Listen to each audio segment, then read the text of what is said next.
आदरणीय अध्यक्ष महोदय, मैं इस सम्मानित सदन में पश्चिम एशिया में चल रहे संघर्ष और इसकी वजह से भारत के सामने आई चुनौतियों पर बात रखने के लिए उपस्थित हुआ हूं। इस समय पश्चिमी एशिया की हालत चिंताजनक है। बीते 2-3 हफ्तों में जयशंकर जी ने और हरदीप पुरी जी ने इस विषय पर सदन को जरूरी जानकारी दी है। अब इस संकट को 3 सप्ताह से ज्यादा हो रहा है। इसका पूरे विश्व की अर्थव्यवस्था पर, लोगों के जीवन पर बहुत ही विपरीत असर हो रहा है। इसलिए पूरी दुनिया इस संकट के जल्द से जल्द समाधान के लिए सभी पक्षों से आग्रह भी कर रही है। अध्यक्ष महोदय, भारत के सामने भी इस युद्ध ने अप्रत्याशित चुनौतियां खड़ी कर दी हैं। ये चुनौतियां आर्थिक भी हैं, नेशनल सिक्योरिटी से जुड़ी भी हैं और मानवीय भी हैं। युद्धरत और युद्ध से प्रभावित देशों के साथ भारत के व्यापक व्यापारिक रिश्ते हैं। जिस क्षेत्र में युद्ध हो रहा है वो दुनिया के दूसरे देशों के साथ हमारे व्यापार का भी एक महत्वपूर्ण रास्ता है। विशेष रूप से कच्चे तेल और गैस की हमारी जरूरतों का एक बड़ा हिस्सा यही क्षेत्र पूरा करता है। हमारे लिए ये रीजन एक और कारण से भी अहम है। लगभग 1 करोड़ भारतीय खाड़ी देशों में रहते हैं और वहां काम करते हैं। वहां समंदर में जो कमर्शियल शिप चलते हैं उनमें भारतीय क्रू मेंबर्स की संख्या भी बहुत अधिक है। ऐसे अलग अलग कारणों के चलते भारत की चिंताएं स्वाभाविक रूप से अधिक है। इसलिए ये आवश्यक है कि भारत की संसद से इस संकट को लेकर एक मत और एकजुट आवाज दुनिया में जाए।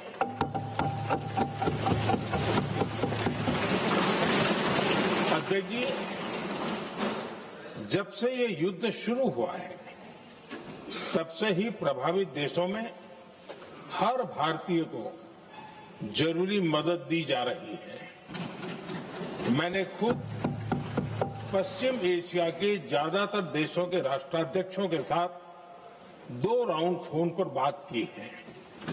सभी ने भारतीयों की सुरक्षा का पूरा आश्वासन दिया है। दुर्भाग्य से इस दौरान कुछ लोगों की दुखद मृत्यु हुई है और कुछ घायल हुए हैं। ऐसे मुश्किल हालात में परिवारजनों को आवश्यक मदद दी जा रही है। जो घायल हैं उनका बेहतर इलाज सुनिश्चित कराया जा रहा है। अध्यक्ष जी, प्रभावित देशों में हमारे जितने भी मिशन हैं वो निरंतर भारतीयों की मदद करने में जुटे हैं। वहां काम करने वाले भारतीय हो या फिर जो टूरिस्ट वहां गए हैं, सभी को हर संभव मदद दी जा रही है। हमारे मिशन नियमित रूप से एडवाइजरी जारी कर रहे हैं। यहां भारत में और अन्य प्रभावित देशों में 24/7 कंट्रोल रूम और आपातकालीन हेल्पलाइन स्थापित की गई है। इनके माध्यम से सभी प्रभावितों को त्वरित जानकारी दी जा रही है। अध्यक्ष जी, संकट की स्थिति में देश विदेश में भारतीयों की सुरक्षा हमारी बहुत बड़ी प्राथमिकता रही है। युद्ध शुरू होने के बाद से लेकर अब तक 3,75,000 से अधिक भारतीय सुरक्षित भारत लौट चुके हैं। ईरान से ही अभी तक लगभग 1,000 भारतीय सुरक्षित वापस लौटे हैं। इनमें 700 से अधिक मेडिकल की पढ़ाई करने वाले युवा हैं। खाड़ी देशों में भारतीय स्कूलों में हजारों विद्यार्थी पढ़ते हैं। सीबीएसई ने ऐसे सभी भारतीय स्कूलों में होने वाली कक्षा 10वीं और 12वीं की निर्धारित परीक्षाओं को रद्द कर दिया है। इन बच्चों की पढ़ाई निर्बाध चलती रहे, इसके लिए सीबीएसई उचित कदम उठा रही है। यानी सरकार संवेदनशील भी है, सतर्क भी है और हर सहायता के लिए तत्पर भी है। माननीय अध्यक्ष जी, भारत में बड़ी मात्रा में कच्चा तेल, गैस और फर्टिलाइजर जैसी अनेक जरूरी चीजें हॉर्मुज स्ट्रेट के रास्ते से आती हैं। युद्ध के बाद से ही हॉर्मुज स्ट्रेट में जहाजों का आना जाना बहुत चुनौतीपूर्ण हो गया है। बावजूद इसके हमारी सरकार का ये प्रयास रहा है कि पेट्रोल, डीजल और गैस की सप्लाई बहुत ज्यादा प्रभावित न हो। देश के सामान्य परिवारों को परेशानी भी कम से कम हो, इस पर हमारा फोकस रहा है। हम सभी जानते हैं, देश अपनी जरूरत की 60% एलपीजी आयात करता है।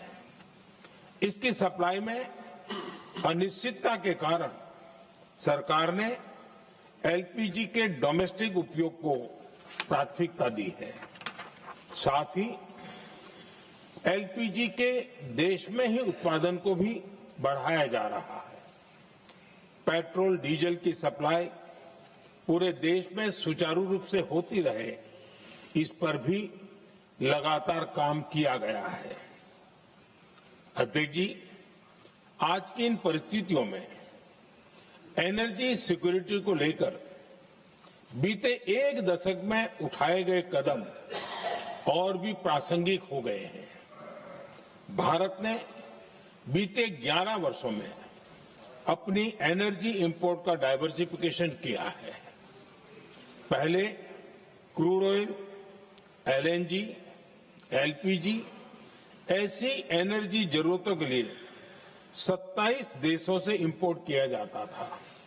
वहीं आज भारत 41 देशों से एनर्जी इंपोर्ट करता है।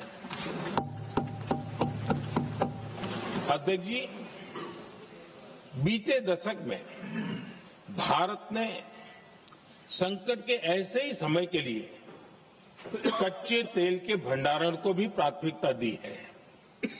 आज भारत के पास 53 लाख मीट्रिक टन से अधिक का स्ट्रेटेजिक पेट्रोलियम रिजर्व है और 65 लाख मीट्रिक टन से अधिक के रिजर्व की व्यवस्था पर देश काम कर रहा है। हमारी तेल कंपनियों के पास जो रिजर्व रहता है वो अलग है। बीते 11 वर्षों में हमारी रिफाइनिंग कैपेसिटी में भी उल्लेखनीय वृद्धि हुई है। अध्यक्ष जी, सरकार अलग अलग देशों के सप्लायर्स के साथ भी लगातार संपर्क में है। प्रयास ये है कि जहां से संभव हो वहां से तेल और गैस की सप्लाई होती रहे। भारत सरकार गल्फ और आसपास के शिपिंग रूट्स पर निरंतर नजर बनाए हुए है। हमारा प्रयास है कि तेल हो, गैस हो, फर्टिलाइजर हो, ऐसे हर जरूरी सामान से जुड़े जहाज भारत तक सुरक्षित पहुंचे। हम अपने सभी वैश्विक सहयोगियों के साथ निरंतर संवाद कर रहे हैं ताकि हमारे मैरीटाइम कॉरिडोर सुरक्षित रहे। ऐसे प्रयासों के कारण बीते दिनों हॉर्मुज स्ट्रेट में फंसे हमारे कई जहाज भारत आए भी हैं। अध्यक्ष जी, संकट के इस समय में देश की एक और तैयारी भी बहुत काम आ रही है। पिछले 10-11 साल में इथेनॉल के उत्पादन और उसकी ब्लेंडिंग पर अभूतपूर्व काम हुआ है। एक दशक पहले तक देश में सिर्फ 1-1.5% इथेनॉल ब्लेंडिंग कैपेसिटी थी। आज हम पेट्रोल में 20% इथेनॉल ब्लेंडिंग के करीब पहुंच रहे हैं। इसके कारण प्रति वर्ष करीब 4.5 करोड़ बैरल कम ऑयल इंपोर्ट करना पड़ रहा है। ऐसे ही रेलवे के बिजलीकरण से भी बहुत बड़ा फायदा हो रहा है। अगर रेलवे का इतना बिजलीकरण न होता तो हर साल करीब 180 करोड़ लीटर डीजल अतिरिक्त लगता। ऐसे ही हमने मेट्रो का नेटवर्क बढ़ाया है। 2014 में जहां देश में मेट्रो नेटवर्क 250 किलोमीटर से भी कम था, आज ये बढ़कर करीब 1100 किलोमीटर हो गया है। हमने इलेक्ट्रिक मोबिलिटी पर बहुत अधिक बल दिया। केंद्र सरकार ने राज्यों को 15,000 इलेक्ट्रिक बसें चलाने के लिए दी है। आज जिस स्केल पर वैकल्पिक ईंधन पर काम हो रहा है, उससे भारत का भविष्य और सुरक्षित होगा।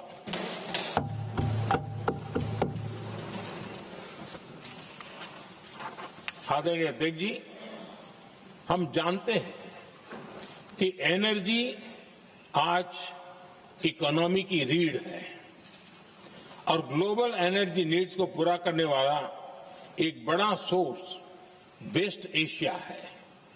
स्वाभाविक है कि दुनिया भर की अर्थव्यवस्था वर्तमान संकट से प्रभावित हो रही है और भारत पर इसका कम से कम दुष्प्रभाव हो, इसके लिए निरंतर प्रयास किए जा रहे हैं। सरकार इसके शॉर्ट टर्म, मीडियम टर्म और लॉन्ग टर्म ऐसे हर असर के लिए एक रणनीति के साथ काम कर रही है। आज भारत की इकोनॉमी के फंडामेंटल्स मजबूत है। इससे भी देश को बहुत मदद मिली है। हम हर सेक्टर के स्टेक होल्डर्स के साथ चर्चा कर रहे हैं। जहां भी जरूरत है उस सेक्टर को आवश्यक सपोर्ट दिया जा रहा है। भारत सरकार ने एक इंटर मिनिस्ट्रियल ग्रुप भी बनाया है। ये ग्रुप हर रोज मिलता है और हमारे इंपोर्ट एक्सपोर्ट में आने वाली हर दिक्कत का आकलन करता है और ये ग्रुप आवश्यक समाधान पर भी निरंतर काम करता है। मुझे पूरा भरोसा है कि सरकार और इंडस्ट्री के साझा प्रयासों से हम परिस्थितियों का बेहतर सामना कर पाएंगे। माननीय अध्यक्ष जी, एक बड़ा सवाल ये है कि युद्ध का खेती पर क्या प्रभाव होगा। देश के किसानों ने हमारे अन्न के भंडार भर रखे हैं, इसलिए भारत के पास पर्याप्त खाद्यान्न है। हमारा ये भी प्रयास है कि खरीफ सीजन की ठीक से बुआई हो सके। सरकार ने बीते सालों में आपात स्थिति से निपटने के लिए खाद की पर्याप्त व्यवस्था भी की है। अतीत में भी हमारी सरकार ने दुनिया के संकटों का बोझ किसानों पर नहीं पड़ने दिया था। कोरोना और उस समय के युद्धों के दौरान उस समय भी ग्लोबल सप्लाई चेन में डिस्ट्रप्शन आ गई थी। दुनिया के बाजार में यूरिया की एक बोरी 3,000 रुपये तक पहुंच गई, लेकिन भारत के किसानों को वही बोरी 300 रुपये से भी कम कीमत पर उपलब्ध कराई गई। अध्यक्ष जी, देश के किसानों को इस प्रकार के संकटों से बचाने के लिए भी बीते वर्षों में अनेक कदम उठाए गए हैं। पिछले एक दशक में देश में 6 यूरिया प्लांट शुरू किए गए हैं। इससे सालाना 76 लाख मैट्रिक टन से अधिक की यूरिया प्रोडक्शन कैपेसिटी जुड़ी है। इस दौरान डीएपी और एनपीकेएस जैसी खाद का घरेलू उत्पादन भी करीब 50 लाख मैट्रिक टन बढ़ाया गया है। इतना ही नहीं, तेल और गैस की तरह खाद के आयात को भी डाइवर्सिफाई किया गया है। ऐसे ही डीएपी और एनपीके के आयात के लिए भी हमने अपने विकल्पों को विस्तार किया है। अध्यक्ष जी, सरकार ने देश के किसानों को made in India nano urea का विकल्प भी दिया है। सरकार किसानों को प्राकृतिक खेती के लिए भी प्रोत्साहित कर रही है। पीएम कुसुम योजना के तहत किसानों को 22 लाख से ज्यादा सोलर पंप दिए गए हैं। इससे भी डीजल पर उनकी निर्भरता कम हुई है। मैं सदन के माध्यम से देश के किसानों को विश्वास दिलाता हूं कि सरकार किसानों की हर संभव मदद करती रहेगी। आदरणीय अध्यक्ष जी, युद्ध का एक बहुत बड़ा चैलेंज ये भी है कि भारत में गर्मी का मौसम शुरू हो रहा है। आने वाले समय में बढ़ती गर्मी के साथ बिजली की डिमांड बढ़ती जाएगी। फिलहाल देश के सभी पावर प्लांट्स के पर्याप्त कोल स्टॉक उपलब्ध है। भारत ने लगातार दूसरे साल 100 करोड़ टन कोयला उत्पादन करने का रिकॉर्ड बनाया है।